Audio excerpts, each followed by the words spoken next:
नमस्कार, मैं हूं पंकज पांडे और स्वागत है आपका NIS न्यूज इनसाइड, जहां हम करेंगे खबरों की पड़ताल और करेंगे उनकी तह तक जाने की कोशिश। तो अगले आधे घंटे तक के लिए छोड़ दीजिए टीवी का रिमोट और बने रहिए हमारे साथ हमारे खास पेशकश न्यूज इनसाइड।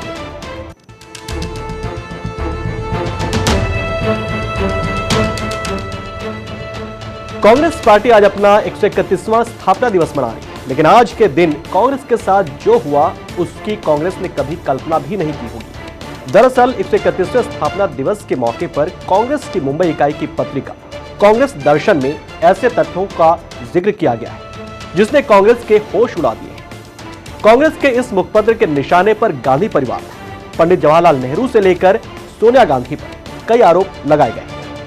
आर्टिकल के लेखक ने सरदार वल्लभ भाई पटेल को हीरो और पंडित जवाहरलाल नेहरू को विलन बताने में कोई कसर नहीं छोड़ी। पत्रिका में छपे लेखों का खुलासा होने के बाद पार्टी में हड़कंप मच गया और सभी इस बात की जानकारी जुटाने में जुट गए कि आखिर अपनों को निशाना क्यों बनाया गया है। जाहिर है शिवसेना और संघ की पत्रिकाओं में खुद की महिमा मंडन की जाती है। ऐसे में यह सवाल उठना भी लाजिमी है कि कांग्रेस की ताकत को दिखाने वाली पत्रिका में अचानक कांग्रेस विरोधी लेख कहां से आ गया, कहां से छप गया, इसके पीछे क्या कोई साजिश है? इस खबर की पूरी पड़ताल आपको NIS में दिखाएंगे, लेकिन पहले देखिए ये रिपोर्ट। सोनिया नेहरू के खिलाफ कांग्रेस दर्शन। कांग्रेस दर्शन ने नेहरू का खोला कच्चा चिट्ठा। सोनिया के पिता को बताया फासिस्ट। कांग्रेस के मुखपत्र में नेहरू का विरोध। Sardar Patel hero, Pandit Nehru villain. कांग्रेस के मुखपत्र में कांग्रेस का विरोध। ये बात वाकई में हैरान करने वाली है, लेकिन ये बिल्कुल सच है। दरअसल साल के अंत में मौसम का मिजाज सर्द है, लेकिन राजनीतिक पारा उफान पर है और वजह साफ है। कांग्रेस के मुखपत्र कांग्रेस दर्शन में सोनिया नेहरू का विरोध। कांग्रेस के 131वें स्थापना दिवस से पहले मुंबई कांग्रेस के मुखपत्र में पंडित जवाहरलाल नेहरू और कांग्रेस अध्यक्षा सोनिया गांधी पर तल्ख टिप्पणियां की गई हैं। देश के पहले प्रधानमंत्री जवाहरलाल नेहरू को मुखपत्र में कश्मीर, चीन और तिब्बत नीति के लिए निशाने पर लिया गया है।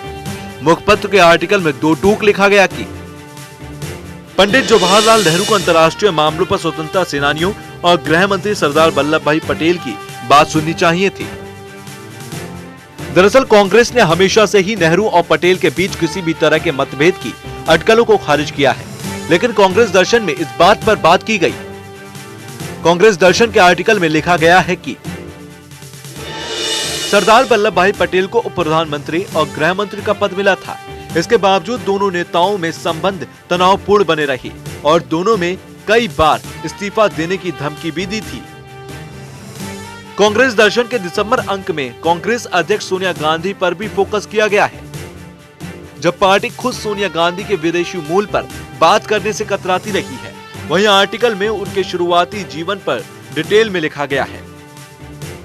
इसमें उनकी एयर होस्टेस बनने की ख्वाहिश भी बताई गई।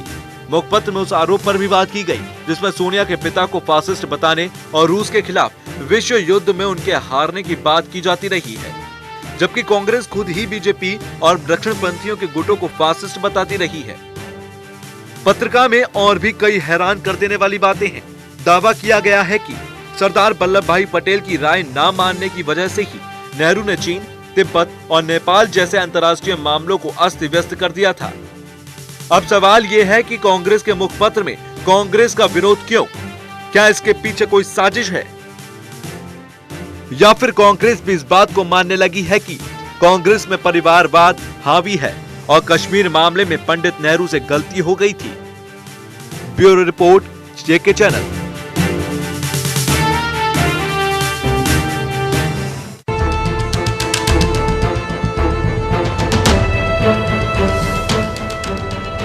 शिवसेना के सामना, बीजेपी के कमल संदेश और RSS के मुखपत्र पांचजन्य में अक्सर कांग्रेस निशाने पर ही है, लेकिन इस बार खुद कांग्रेस के मुखपत्र में वो निशाने पर है। कांग्रेस अपने ही मुखपत्र में हिट विकेट हो गई। मुंबई कांग्रेस के मुखपत्र ने खुलासा किया है कि सोनिया गांधी पार्टी की प्राथमिक सदस्य बनने के महज 62 दिनों में अध्यक्ष बन गए। इतना ही नहीं, राजीव गांधी से शादी के 16 साल बाद सोनिया गांधी भारत की नागरिक बनने की बात भी इस मुखपत्र में लिखी गई। दरअसल कांग्रेस दर्शन इस मुखपत्र में सोनिया गांधी के कार्य गौरव विषयांक बताया जा रहा है। इसमें कांग्रेस की कुशल सारथी सोनिया गांधी और पिता ने सबसे पहले सोनिया नाम से पुकारा था, ये दो लोग छपे हैं। ये दो लेख हैं, माफ कीजिएगा।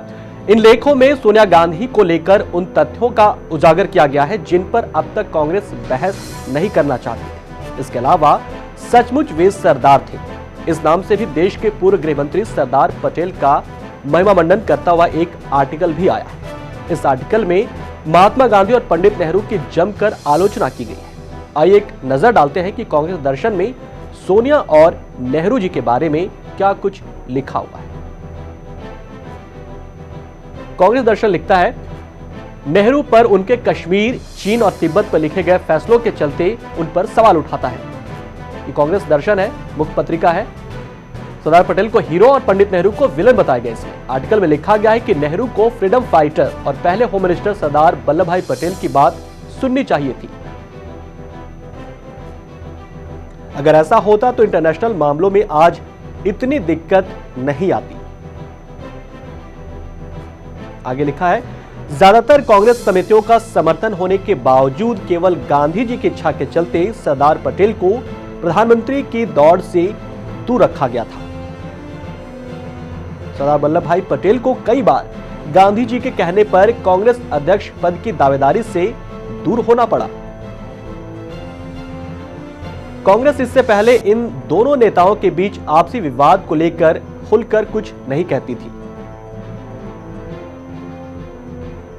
तो जिन सवालों पर बहस करने से कांग्रेस हमेशा बचती रही है, उन्हीं सवालों को कांग्रेस के मुखपत्र में उजागर कर दिया गया है। दरअसल कांग्रेस दर्शन नाम के इस पत्रिका को संपादित करने का काम कांग्रेस के पूर्व सांसद संजय निरुपम करते हैं, यानी वो इस पत्रिका के संपादक हैं।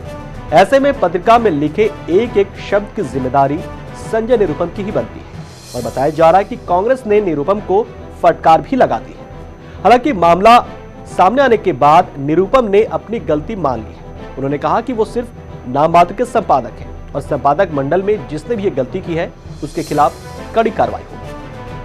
दर्शन में एकाध आलेख में जिन शब्दों का प्रयोग हुआ है वो निश्चित तौर पर आपत्तिजनक है। मैं उस गलती को स्वीकार करता हूं। मैं नाम मात्र का संपादक हूं।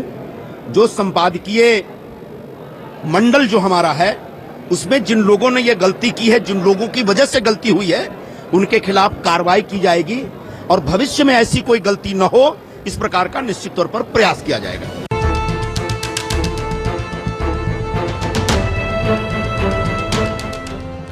संजय निरुपम इस पत्रिका के संपादक हैं और उन्होंने माफी मांग ली, लेकिन हैरानी की बात यह है कि संजय निरुपम अपने बयान में यह कहते नजर आए कि वो नाममात्र के संपादक हैं।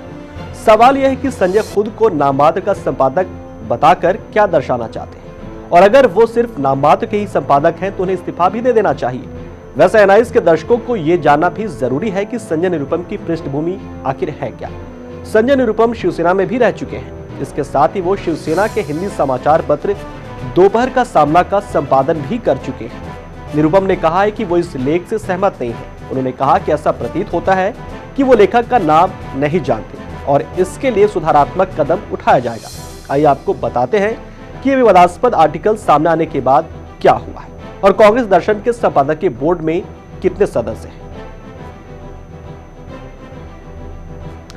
कांग्रेस दर्शन के संपादकीय बोर्ड में एमआरसीसी के 4 और वरिष्ठ सदस्य हैं, जिनके नाम संदेश कौंडविलकर, भूषण पाटिल, चित्रसेन सिंह और निजामुद्दीन रैन हैं। कांग्रेस दर्शन संपादकीय बोर्ड के मेंबर भूषण पाटिल के मुताबिक माउथपीस के कंटेंट एडिटर सुधीर जोशी को बर्खास्त कर दिया गया है। न्यूज एजेंसी पीटीआई के हवाले से बताया जा रहा है कि महाराष्ट्र कांग्रेस के कुछ नेताओं ने आरोप लगाया कि निरुपम ने पार्टी को शर्मसार किया है। इस घटना के लिए वे ही पूरी तरह जिम्मेदार हैं। तो मामला सामने आने के बाद कंटेंट एडिटर सुधीर जोशी को बर्खास्त कर दिया गया है। उधर इस पूरे मामले के सामने आने के बाद एनसीपी नेता मजीद मेमन ने भी अपनी प्रतिक्रिया दी। तो इन सब बातों को फिर से उखाड़ना, पता नहीं किन हालात में कांग्रेस के अपने मुखपत्र ने इस तरह से चीज़ें को छापी है, मगर ये कोई मानी नहीं रखती। सोनिया गांधी ने अगर कुछ गलतियां उस वक्त की भी होंगी तो उसके बाद उन्होंने लगभग 2 दशक तक के कांग्रेस की अध्यक्षा की हैसियत से उन्होंने काम किया है। कांग्रेस के उतार चढ़ाव देखे हैं, सफलताएं भी पाई है, मनमोहन की 10 साल सरकार चलवाई है। तो इस तरह से अगर किसी पर टिप्पणी अनडिजर्व्ड करना, उनका अपना मुखपत्र, बड़ा अजीब लगता है। संजय निरुपम जो शायद इसके संचालक हैं, उन्होंने इस पर माफ़ी भी मांगी है और इसको आलोचना भी की है कि ये गलत छप गया है। मैं नहीं समझता कि इसको ज़्यादा उछालने की आवश्यकता है। संजय निरुपम शिवसेना के दोपहर सामना का संपादन कर चुके हैं। ऐसे में यदि वो ये कहते हैं कि वो नामात्र के संपादक हैं, तो सवाल उन पर ही बनता है कि आखिर वो कैसे संपादक हैं, जबकि उन्हें पत्रिका के मुखपत्र के संपादन का अनुभव भी है। उम्मीद कम है कि संजय निरुपम अपने इस जवाब के बाद बच जाएंगे, लेकिन देखना दिलचस्प होगा कि आखिर कांग्रेस में उनके इस बयान के बाद और उन पर किस तरह की कार्रवाई होती है या फिर उन्हें यूं ही छोड़ दिया जाता है। राइस में वक्त हो चला है एक छोटे से ब्रेक का। ब्रेक के बाद बताएंगे जेटली को मिली क्लीन चिट कैसे और कितनी।